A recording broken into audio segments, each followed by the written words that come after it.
Ir aš ilgai čia galvojau, taip, žinai, galvojau, pradėsiu nuo to, kad gyvenime yra tas momentas, kai mes kažkada turim sustoti, apmastyti viską. Ir aš taip šiandien buvau bažnyčioje, taip tėtis gražiai pasakė, nėra ką apmastyti, viskas pasakyta, viskas gražiai padaryta. Ir šiandien tavo yra gimtadienis ir toks vaizdas, kad visi tau sako tokius rimtus kažkokius pamokslus, žinai. O man norisi pasakyti, kad šiandien tavo gimimo diena! Kiekvieną akimirką gyventi ir dabar, nuo dabar turi viskas būti tik tai šventinė nuotaika, visi tie pamokslavimai, visi mūsų vekšlenimai paproti, jie kažkada bus, o šiandien mes švęsime gimtadienis. Ir kaip tu žinai, yra tokia grupė pasaulyje, yra žinomiausia grupė folklorinė, kuri sutiko, taip sakant, atlikti dainą, italų liaudies daina, viduramžiais parašyta, jinai vadinasi...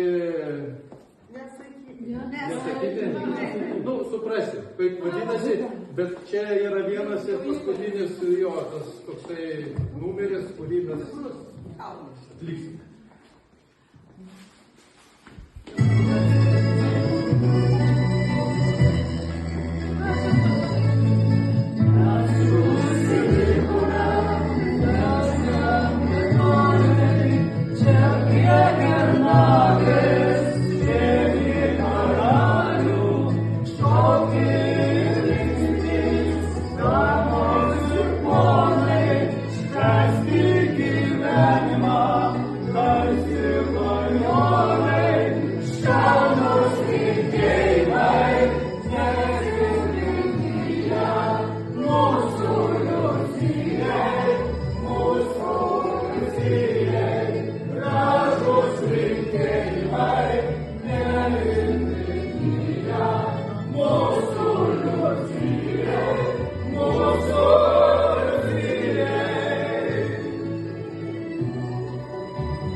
Linkėjimai iš prezidento.